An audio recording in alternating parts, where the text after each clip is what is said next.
Hello again and welcome back to Illegally Cited. This is Jesse here and I am back for another bonus video for you guys. I know I did one of these just a couple days ago as I'm recording this, but seems like, especially lately, every time I do one of these bonus videos, something else crazy happens and then I'm kind of wanting to do another one.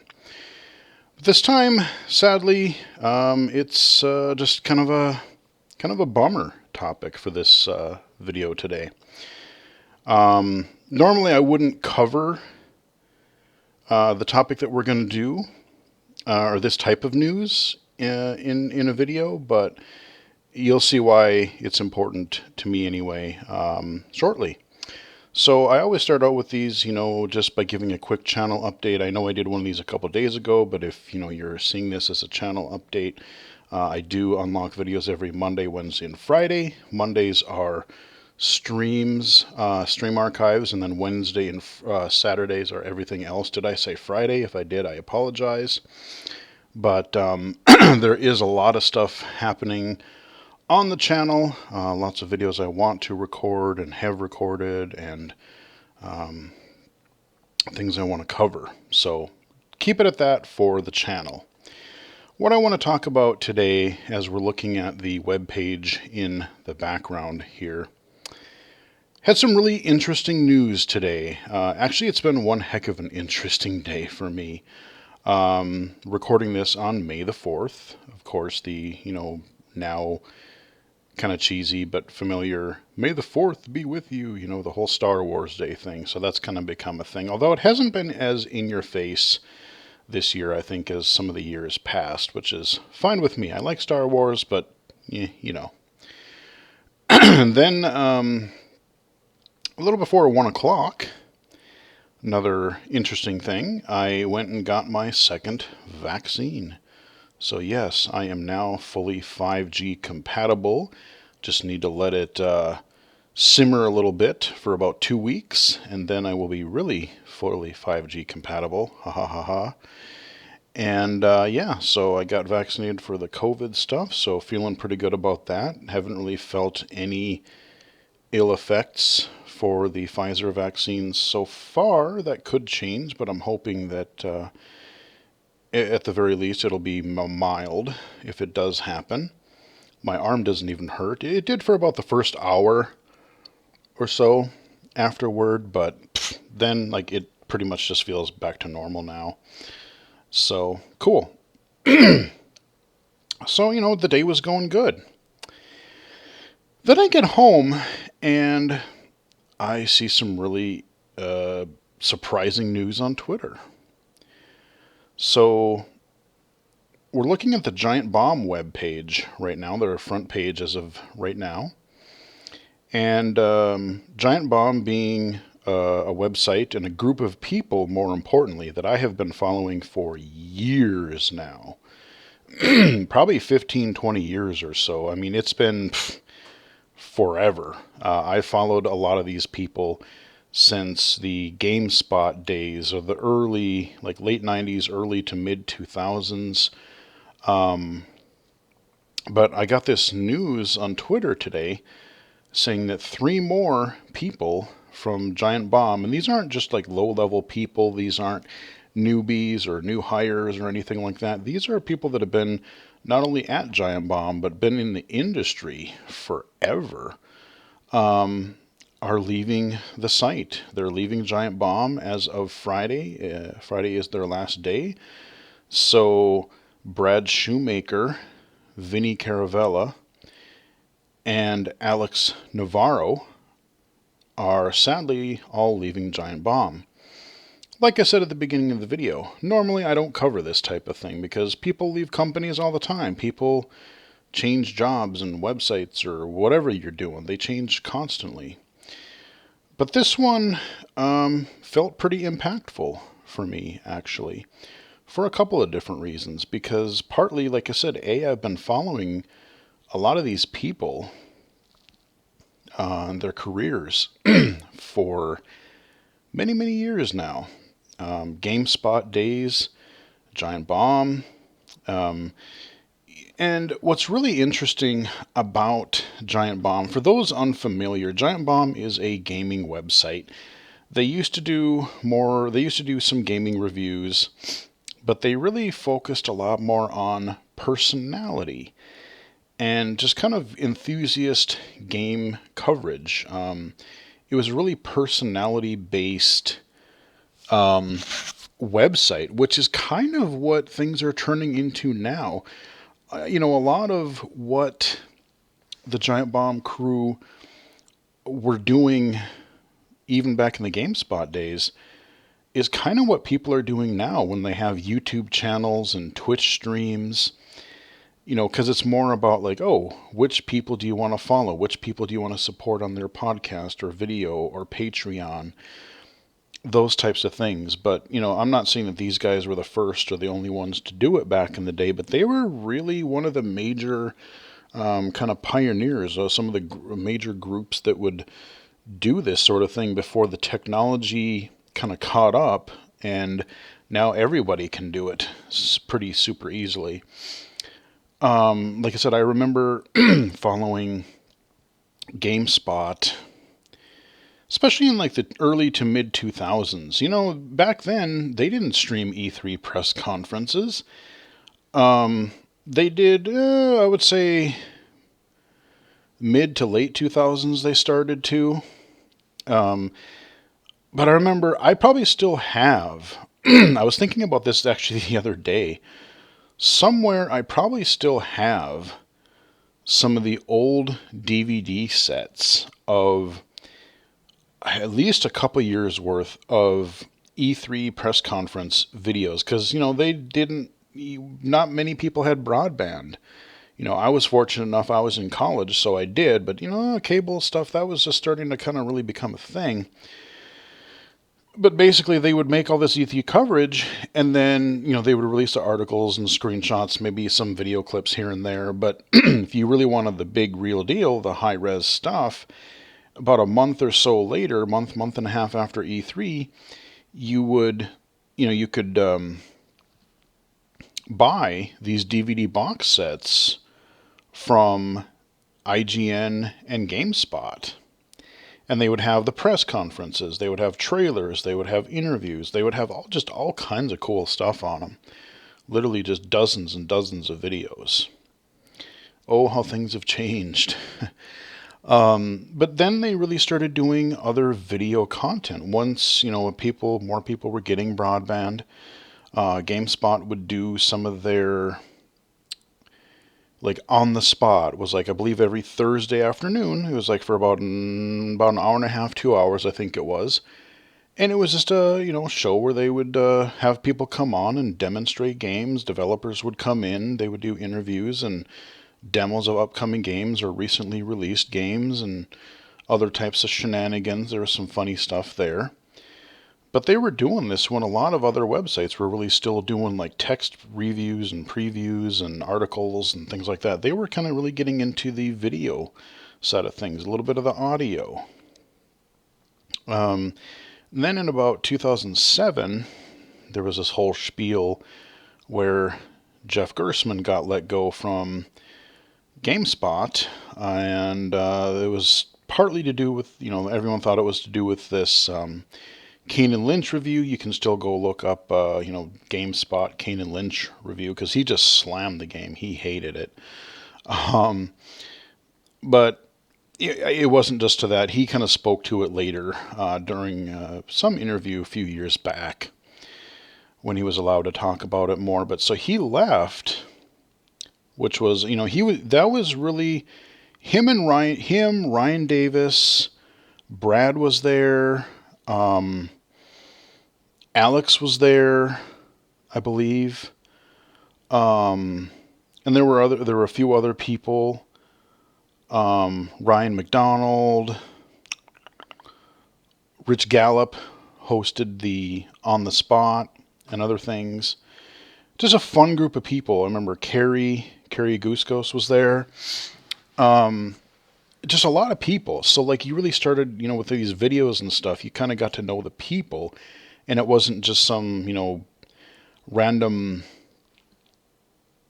person just writing some text review that you would read in a magazine or something. So Jeff got let go. He left, which was surprising because, like I said, that's when I was really starting to get into like actually following some of these personalities. Like, oh, I like this person. I like this group of people. Well, 2008 came around, and I remember being in Florida and finding out that, oh, Jeff is starting another website, Giant Bomb. I don't even think it was called Giant Bomb at first.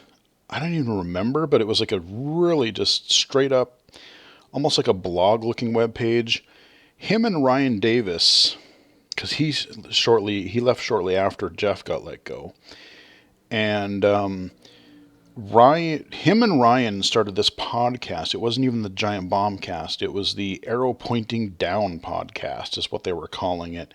They would do these. They always started with these like energy drink reviews, which were kind of amusing. And then they would talk about games and other stuff. But it was, they were just kind of feeling things out and figuring out what they wanted to do.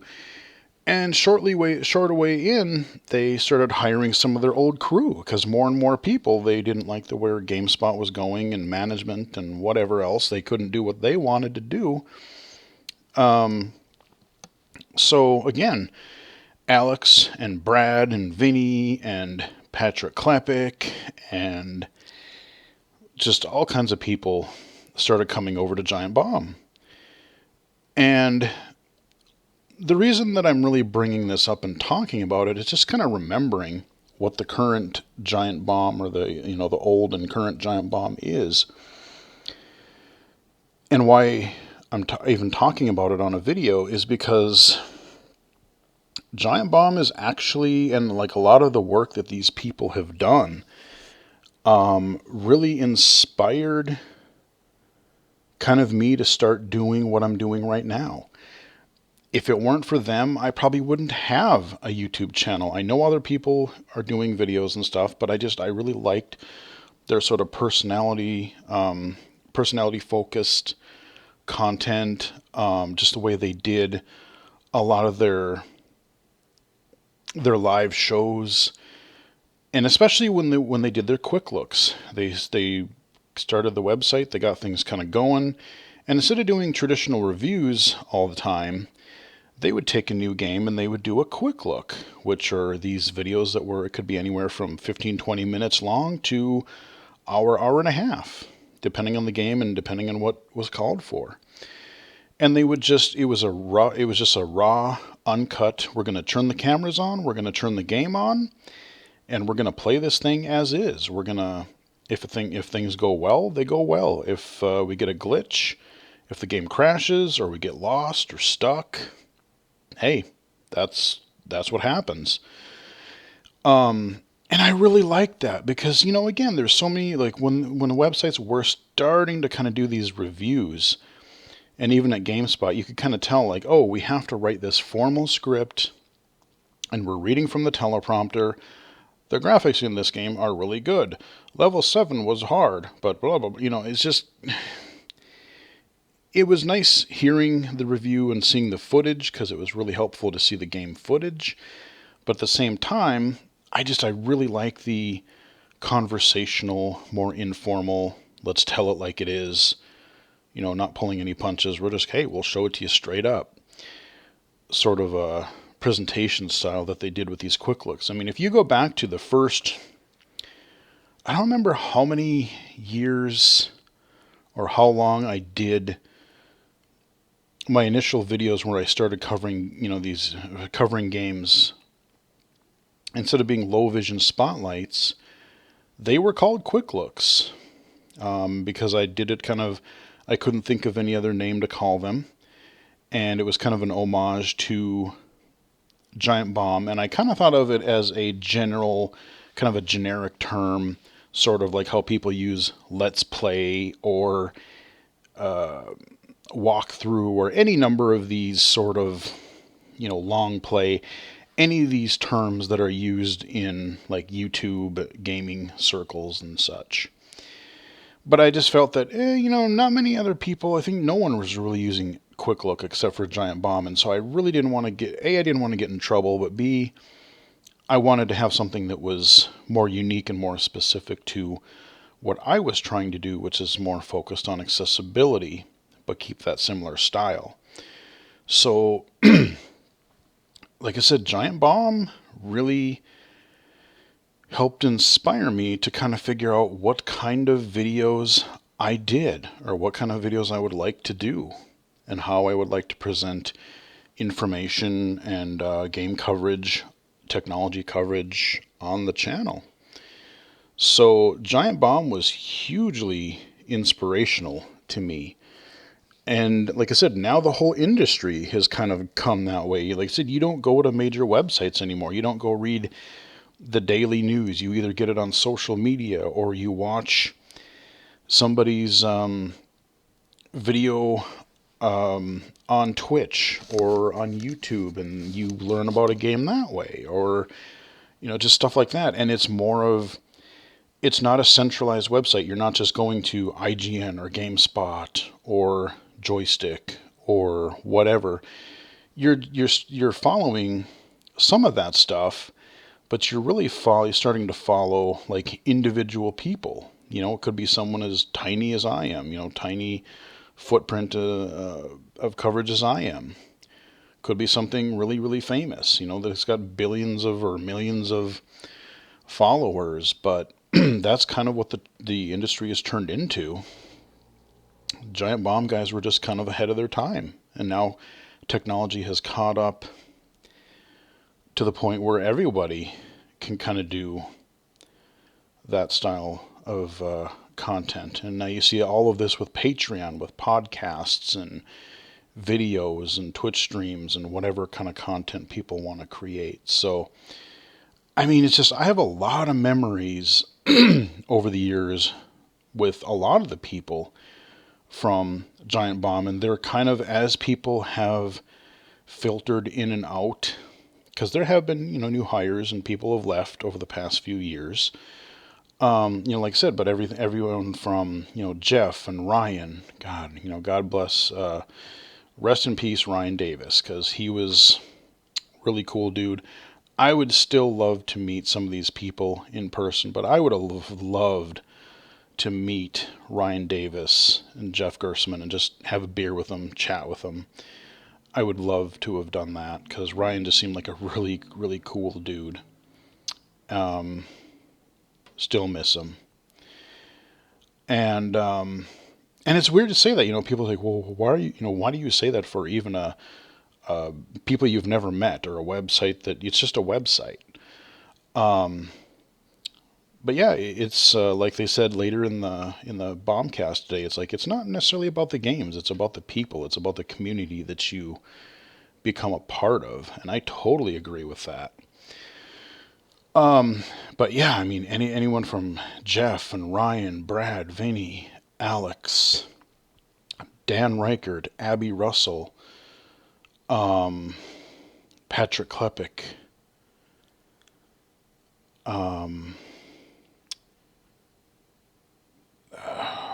Austin Walker's still there.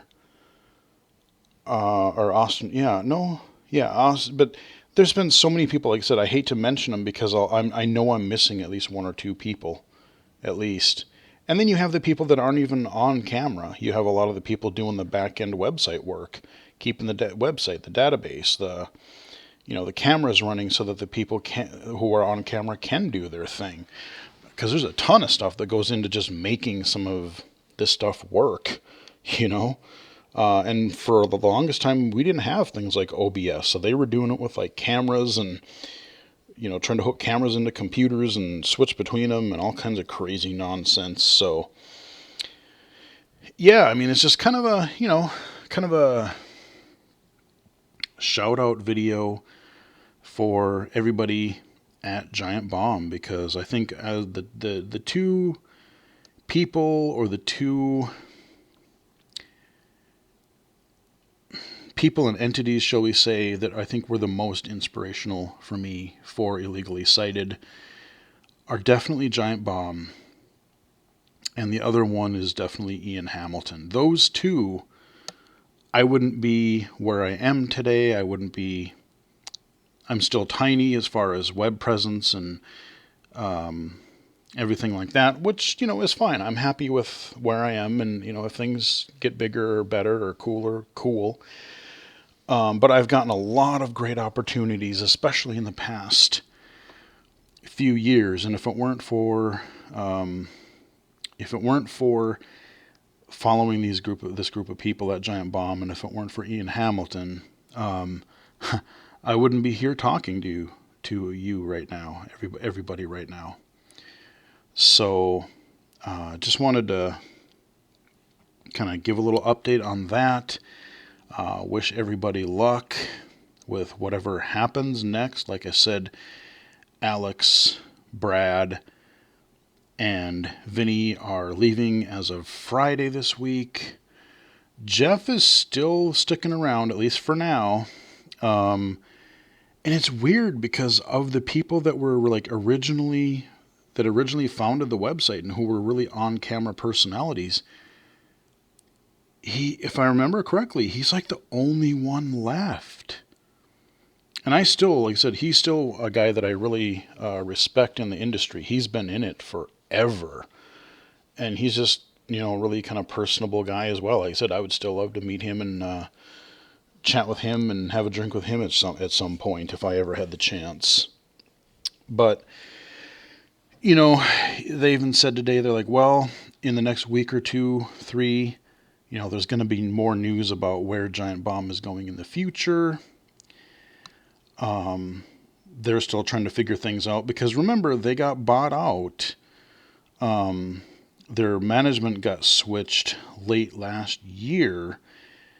And I have a feeling, like I said, I'm not really going to do much speculating here. I don't know why 3 more people decided to leave all at once. There could be a number of reasons.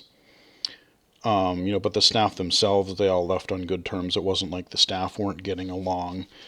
But I have a sneaking feeling it has something to do with either contracts or something maybe they didn't like, something that was going through with the new ownership or management. Could be something to do with, like I said, contracts and who came with the new deal and the purchase. And I don't know what it is. Maybe we'll find out at some point. Maybe we won't. But either way, I'm really curious to see where Giant Bomb goes from here going forward, and how Jeff decides to kind of rebuild and I don't want to say rebrand, but like reboot is probably the best word. Because it is such a personality focused website and streams and videos that podcasts that I'm curious to see what happens with that. I mean, I remember when we lost Patrick and we lost like 1 or 2 other people, and it's like, oh man, I really just got used to these guys. I really like this, the way that everyone kind of meshes together, that they just kind of get along in their chemistry and everything on the podcasts and videos. But then, once everything got settled in, and, I like the new members of the crew. So interesting to see what happens with that. Abby left late last year as well. So I'm curious to see. I don't know if the 3 folks that are leaving this week are going to join some other joint venture together. If they're going to go their separate ways and stay in the gaming industry, leave the gaming industry.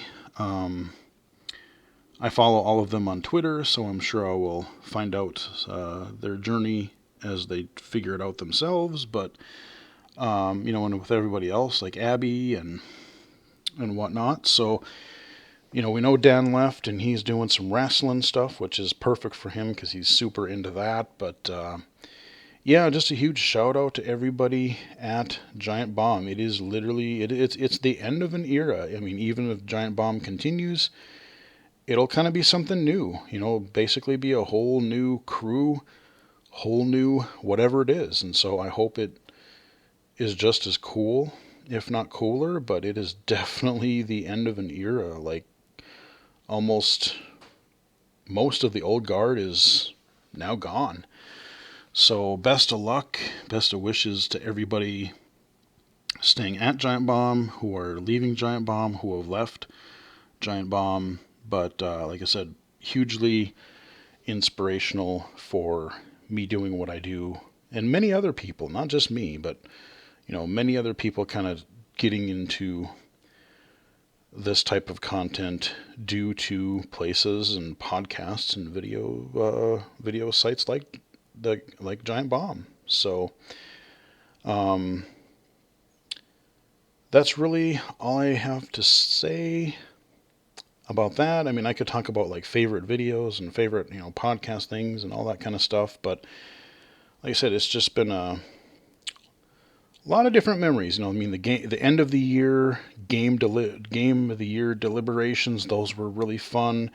All kinds of crazy videos for a while leading up to those. Their quick looks, some of their endurance runs. Like I said, podcasts. We got the Bombcast and Beastcast every week now. Beastcast is probably gone for a while, if not for good. I don't know. Bombcast, we'll see. But lots of memories. Kind of sad. Kind of sad to see the current era end. But hopefully things are able to continue, and hopefully some things cool come from this. So we'll wrap it up here. Hope you guys enjoyed the video. Follow me on Twitter at BGFH79, twitch.tv/illegally-cited, illegally-cited.com, and right here on YouTube. Until next time, we'll chat with you guys again later.